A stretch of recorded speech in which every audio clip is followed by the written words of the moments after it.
ఓం శ్రీ పెనుగొండ సాంబవి దేవే నమః. అమ్మ పిలిచే తల్లి నమ్మితే ఎటువంటి వరకైనా సాయిలా చేస్తుంది. గాలి ధూళి ఉన్న వాళ్ళకి గాలి ధూళి వదులుతుంది. సంతానం లేని వాళ్ళకి సంతానం కలుగుతుంది.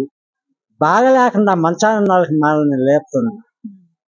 ఏదైనా వాళ్ళ ఇంట్లో ఇబ్బంది అయితే అప్పుడే ఎవరో వాళ్ళ ఇంట్లో వాళ్ళ మీద వాలి అమ్మ చెప్తుంది. చూశారు కదా, ఇక్కడ అమ్మవారు చాలా అంటే చాలా పవర్ఫుల్ భయ. ఇది ఈ గుడి ఉండేది ఎక్కడో కాదు, మనందరికీ కావలికి నెల్లూరుకి దగ్గరలో ఉన్న జువ్వల దిన్నె అనే గ్రామంలో అయితే ఈ పెరుగొన్నమ్మ టెంపుల్ అయితే ఉంది. ఈ అమ్మవారు చాలా పవర్ఫుల్ భయ. ఎంత పవర్ఫుల్ అంటే మనం ఏం కోరుకున్నా ఆ కోరిక నెరవేరే పని అయితే మనకి అమ్మ ఆశీర్వాదం ఇస్తుంది. నెరవేరకపోతే దానికి పరిష్కారం అమ్మవారే చెప్తుంది. అలాగే ఈ గుడి స్పెషల్ ఏంటంటే, మనం గుడి వెనక కాయిన్ పెట్టి కోరుకున్నాము అంటే మన కోరిక నెరవేరే పని అయితే మనం పెట్టిన కాయిన్ ఆ గుడికి అలాగే అతుక్కుంటుంది భయ.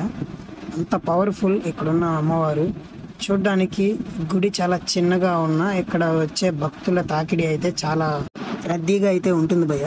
అయితే ఇప్పుడు మనం అసలు అమ్మవారు ఎలా పుట్టారు, అలాగే ఈ గుడి స్థల పురాణం ఏంటి, ఇక్కడ అమ్మవారు చూపించే మహిమలు ఏంటో మనం ఒక్కొక్కటిగా తెలుసుకుందాం. ఇక్కడ అమ్మవారిని శ్రీ పెనుగొండమ్మ శాంభవి దేవి అని అందరూ పిలుస్తుంటారు. అలాగే ఇక్కడ ఉన్న స్థానికుల కథనం ప్రకారం అమ్మవారు ఇప్పుడు గుడి ఉన్న దగ్గర నుంచి కొంచెం దూరంలోనే వెంకటేశ్వరపురం అనే గ్రామం ఉంది. ఆ గ్రామంలో ఒకప్పుడు అందరూ రాగులు అయితే పండించేవారు. ఆ రాగులు పండించి బుట్టలో వేసే టయానికి ఆ రాగుల బుట్టలో అయితే అమ్మవారు అయితే మొలిశారంట. అక్కడే ఉన్న ఒక ఆమె పైన అమ్మవారు అయితే వాలి పూనకాలు వచ్చినట్లు బాగా ఊగి అప్పుడైతే అమ్మవారు అయితే చెప్పారు, నేనైతే పెరుగొన్నమ్మ శాంభవి దేవిని. సో నన్ను ఇక్కడి నుంచి కొంచెం దూరంలో ఉన్న అప్పుడే అందరూ అయితే అడిగారంట, అమ్మ మిమ్మల్ని ఎక్కడ పెట్టి పూజించాలి అంటే అమ్మవారు ఈ ప్లేస్ని అయితే చూపించారు. సో అప్పటి నుంచి అమ్మవారు అయితే ఇక్కడ పూజలు అందుకుంటూ ఉన్నారు. అలాగే సంవత్సరాలు మారే కొద్దీ ఇక్కడైతే గుడి కూడా కొంచెం కొంచెంగా అందరూ దాతలు ముందుకొచ్చి ఈ గుడిని కూడా డెవలప్ చేశారు. ఇప్పుడైతే గుడి చాలా బాగుంది. సో ఇలా అయితే అమ్మవారు ఇక్కడ జన్మించారు. ఇప్పుడు మనం అమ్మవారు పవర్స్ గురించి అయితే మాట్లాడుకుందాం. ఈ గుడికి అయితే ఇక్కడ చుట్టుపక్కల వాళ్ళే కాకుండా పక్క రాష్ట్రాల్లో ఉండే వాళ్ళు కూడా అయితే ఈ అమ్మవారి మహిమల కోసం ఇంత దూరం అయితే వచ్చి ఈ గుడికి అయితే వస్తుంటారు. సో అంతగా ఏముందని మీరు అనుకోవచ్చు. అయితే ఇక్కడ గుడిలోనే పనిచేసే అర్చకులతో అయితే మేము మాట్లాడడం జరిగింది. ఆయన మాటల్లోనే విందాము రండి. ఇప్పుడు మనం పెరుగొండమ్మ టెంపుల్ దగ్గర ఉన్నాము. పెరుగొండమ్మ గురించి ఆ పూజారి అయిన స్వామి అయితే మనతో ఇప్పుడు షేర్ చేయబోతున్నారు. ఓం శ్రీ పెనుగొండ సాంబవి దేవే నమః. ఓం శ్రీ పెనుగొండ సాంబవి దేవే నమః. అమ్మ పిలిచే తల్లి నమ్మితే ఎటువంటి వరకైనా సాయిలా చేస్తుంది. గాలి ధూళి ఉన్న వాళ్ళకి గాలి ధూళి వదులుతుంది. సంతానం లేని వాళ్ళకి సంతానం కలుగుతుంది. బాగా లేకుండా మంచాన ఉన్న వాళ్ళకి మనల్ని లేపుతుంది. ఏదైనా వాళ్ళ ఇంట్లో ఇబ్బంది అయితే అప్పుడే ఎవరో వాళ్ళ ఇంట్లో వాళ్ళ మీద వాలి అమ్మ చెప్తుంది. అమ్మ మాకు తెలిసి అమ్మ ఎన్ని తరాల నుంచి ఉందో మనకైతే తెలియదు. కాకపోతే ఏంటంటే ఇక్కడ ప్రత్యేకత, అమ్మకి మొగిలి పుష్పాలు అనేవి 5 పెడతాం. 5 పెడితే 5లో మన కోరిన పుష్పం ఇస్తే మనం తీసుకెళ్ళిన మైక్ అయితే మనకి ట్రబుల్ అయితే ఇచ్చింది. సో అందుకే అక్కడ ఆయన వాయిస్ అయితే మనకి ఏం వినిపించలేదు. సో ఆయన మాటల్ని నేనైతే ఇప్పుడు మీకు చెప్పబోతున్నాను.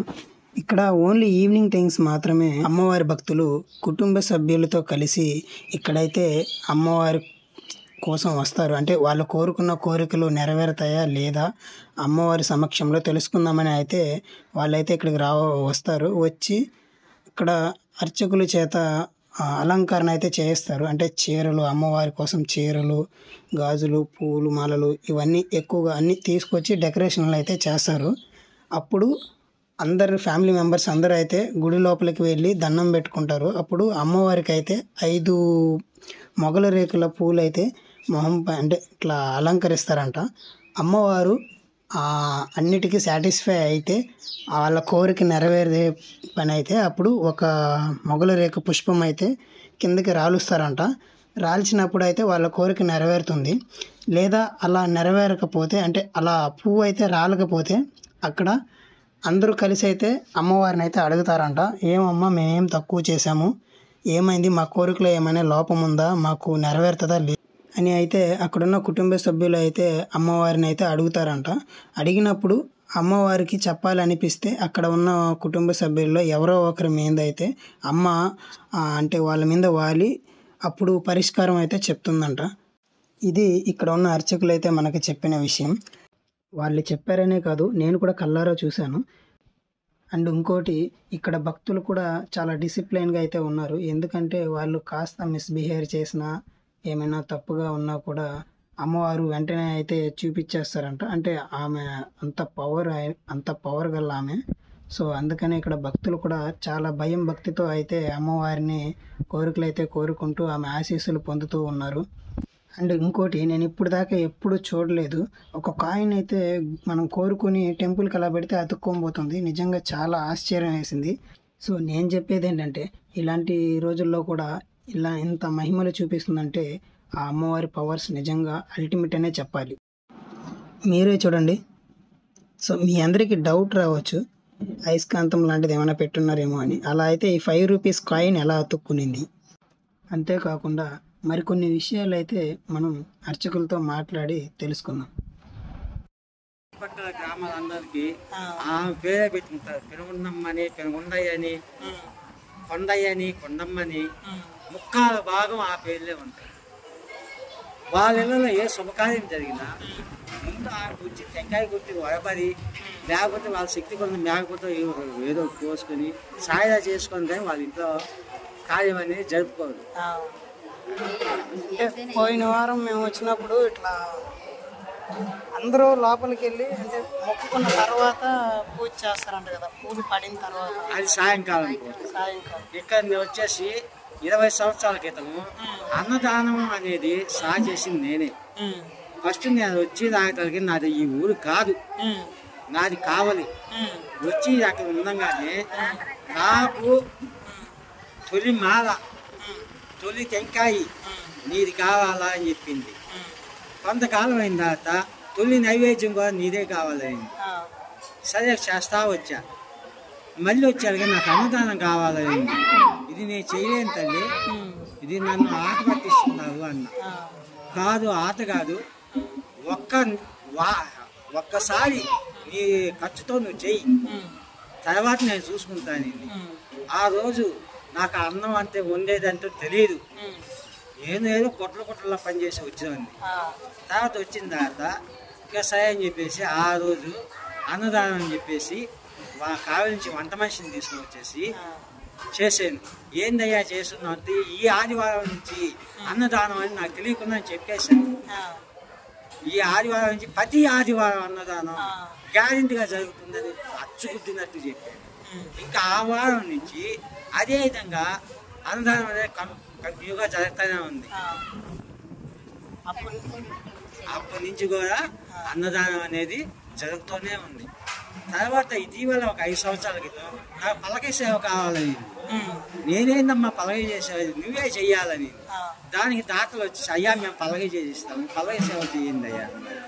సరే చేశాను. మళ్ళీ కొంతకాలం అయ్యాక నాకు విగ్రహం కావాలని, విగ్రహం నేనేం చేయలేదంటే దాతలు ఉన్నారు చేయిస్తారు, నువ్వు చెయ్యని చేస్తా ఉన్నా. అంతా తల్లికి నా మీద కరుణ ఎట్లా కలిగిందో, నువ్వు ఇక్కడే గువ్వల దీనిలోనే ఉండాలని. ఏమో తల్లి నీ ఇష్టం. ఆ ద్వారా ఇల్లు కట్టుకున్నాను. అంటే మా పూర్వీకుల స్థలాలు కానీ ఇక్కడ వదిలి కావిలికి వెళ్ళిపోయాము. ఆ పుణ్యమాని ఇక్కడ కాపురంతో ప్రతి ఆదివారం ఎన్ని పనులున్నా ఇక్కడ వచ్చి ఆదివారం మొత్తం ఈ పని చేసుకుంటాను. మిగతా రోజుల్లో నా కుటుంబం కోసం నేను కష్టపడతాను. అది నాకు తెలిసినంత వరకు. అమ్మ మొత్తం పిలిస్తే పలుకుతున్నాను. అంత పవర్ఫుల్ తల్లి. ఏమైనా కోరుకొని ఇట్లా కాయిన్ ఇట్లా అతికేస్తారు. అది ఇటీవల జరుగుతుంది, అంత ముందు లేదు. అంత ముందు లేదు. అంత ముందు పల్లకి సేవ బిగిన్ చేసిన తర్వాత మళ్ళీ అదేనేది మళ్ళీ అది ఎట్లా మహిమో ఎవరు ఏది అతికిచ్చినా జరుగుతుంది. అది ఏంటంటే అమ్మిందే కానీ పడితే మనం అనుకున్నది జరుగుతుంది అని ఆ వచ్చిన భక్తులు చెప్తున్నారు. ఒకసారి లేటుగా పడితే మళ్ళీ నువ్వు రా, నువ్వు వచ్చి రాగడానికి నన్ను కోరుకున్నావా అని చెప్తుంది అయ్యా అని వాళ్ళే చెప్తున్నారు. వాళ్ళకి అట్లా మనసు కలిగిస్తుంది. అంటే మనం ఏమైనా అతికిస్తే కొంతమంది కొంచెంసేపు లేటుగా పడితే పడితే- చేతిలో పడితే జరిగింది కోరుకుంది జరుగుతుంది. జరుగుతుందని లేటుగా అసలు అది పడకపోతే లేటుగా పడుతుందని. కొంతమందికి పర్లేదనుకో మళ్ళీ నువ్వు రాగా నాయన మళ్ళీ వచ్చి కోరుకుంటే మళ్ళీ వచ్చి రాగటానికి ఎట్లా నాకు పూర్తిగా నమ్ము అని చెప్తుందని వాళ్ళకై వాళ్ళ భక్తులు చెప్తున్నారు, మనం వింటాము. అది అక్కడ జరిగింది. అయితే మనం ఏమైనా గట్టిగా కోరుకొని ఇట్లా అలంకరణ చేసి అమ్మవారికి అలంకరణ చేసి ఇట్లాగా మనం పోయి పూజిస్తే ఆ పూజ మన అనేది- శక్తి కొలదే, ఆ, మన శక్తికి మించి ఏ రోజు చేయమని చెప్పాలి. నీ శక్తి కొలదే అమ్మవారికి మనస్ఫూర్తిగా. అక్కడ పూలు ఇట్లా అదే మొగిలి పువ్వులు అనేది 3 రేకులు 5 రేకులు పెడతాం ప్రీతాన్ని పెట్టి మనం వంగి సామాన్ వేసిన తర్వాత మనం అనుకున్న జోరు పుష్పాలు మనకి కిందకి రాలిపోతాయి. అదే ఆమె మనకి ఇచ్చిన దీవెన. ఇంకా అట్లా ఇక్కడ చుట్టుపక్కల కల్లా ఎక్కడా లేదు, ఇక్కడ స్పెషల్ అది. ఇక్కడ అమ్మవారు ఆమె మహత్యం అయితే అది అప్పుడు చూపించారు. పర్లేదనుకో, ఎందుకు పర్లేదని చెప్పేసి మేము అడుగుతాం. ఆ, ఇక్కడ వీళ్ళు ఉన్నారు వాళ్ళు కానీ మేము ఈ సమయానికి ఎవరు ఉంటే వాళ్ళు అడిగితే ఆ, అప్పుడు గదా ఇచ్చి వాళ్ళ మనిషి కానీ వేరే మనిషి కానీ వాలి ఇదిగో పలానా విషయం అని తెలియజేస్తారు. అది కూడా ఇక్కడ స్పెషల్, ఎక్కడ ఇక్కడ లేదు.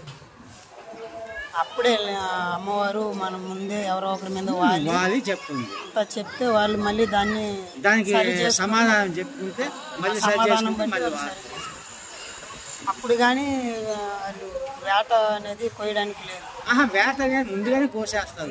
అవి ఉదయం పూట చేసుకుంటారు, అందరికి బంతులు గింతులు పెట్టుకుంటారు. ఈ పుష్పాలు అనేవి సాయంకాలం పూట పెడతారు. భోజనం చేసి పోయి 3 గంటల నుంచి ఊర్లో నుంచి పసుపు కుంకాల మేళతాళాలతో ఆమెకి తీసుకురావాలి. రామాలయం కాడి నుంచి తీసుకొని వచ్చి అప్పుడు ఇక్కడ ఆమెకి చేయాలి. ఆమె పుష్పాలు పెట్టేసి అప్పుడు కోరుకుంటే అయిపోయాలి. అమ్మవారికి సంవత్సరానికి ఒకసారి ఊరేగింపు అని జరుగుతా ఉంది. అవి సంవత్సరానికి ఒకసారి సామూహిక పూజలు అని చేస్తూ వచ్చా. కరోనా అప్పటి నుంచి అవి ఆపేసేది. కరోనా అప్పటి నుంచి నేనే అవి చేస్తా వచ్చా, అంతకుముందు లేదు. దీనికి అలా ఏమీ లేదండి. అవి అక్కడి నుంచే శివాలయం కానించి పసుపు కుంకాల మేళతాళాలతో తీసుకొని వస్తుంది. ఈ అన్నదానం స్టార్ట్ చేసింది. తర్వాత కరోనా అప్పటి నుంచి దాన్ని ఆపేసాం. 5 సంవత్సరాలకు ఒకసారి మీకు తిన్నాలనేది గ్రామంలో ప్రతి ఒక్కరు కలిసి అన్ని కులాలను కలుపుకొని ఇది చేస్తారు. ఆ రోజు మనకు ఖర్చు ఎక్కువగా ఉంటుంది.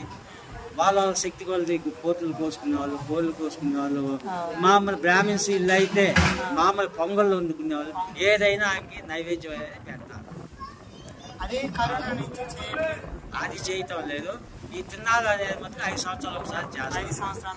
5 సంవత్సరాలకు ఒకసారి ఇప్పుడు వచ్చే సంవత్సరం అంటే ఇంకెప్పుడు చేస్తారు? మళ్ళీ ఇంకా 2 సంవత్సరాలు చేస్తారు. 2 సంవత్సరాలు 2 సంవత్సరాలు చేస్తారు.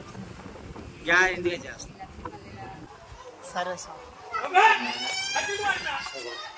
చూశారు కదా, నేనైతే మీ అందరి కోసం ప్రతి ఒక్క డీటెయిల్ని క్షుణ్ణంగా అడిగి తెలుసుకొని అయితే మీ ముందుకైతే ఈ వీడియో రూపంలో తీసుకొచ్చి పెట్టాను. అలాగే నిజంగా ఈ అమ్మవారు చాలా పవర్ఫుల్. కుదిరితే మీరందరూ మీకు టైం కుదిరినప్పుడు వచ్చి దర్శించుకోండి. నేనైతే ఎంతో ఇష్టపడి అయితే మీ ముందుకి ఈ వీడియోలు అయితే తీసుకొస్తున్నాను. దీనికి మీరు ఇచ్చే గిఫ్ట్ ఏం లేదు, చిన్న లైక్ చేయండి, అలాగే కుదిరితే షేర్ చేయండి. సబ్స్క్రైబ్ చేయని వాళ్ళైతే మన వీడియోని అయితే సబ్స్క్రైబ్ చేసుకోండి. ఇలాంటి వీడియోస్ అయితే నేను మీ ముందుకి ఇంకా చాలా తీసుకొస్తూ ఉంటాను. Thank you friends. Next video వచ్చేసి జూల్దిన్ని ఫిషింగ్ హార్బర్ అలాగే రాక్ బీచ్ గురించి కూడా నేను ఎంతో బ్యూటిఫుల్గా అయితే వీడియో తీసి అప్లోడ్ చేయబోతున్నాను. దాన్ని మిస్ అవ్వకూడదు అనుకుంటే మన ఛానల్ని ఫాలో అవుతూ ఉండండి. Okay, bye bye.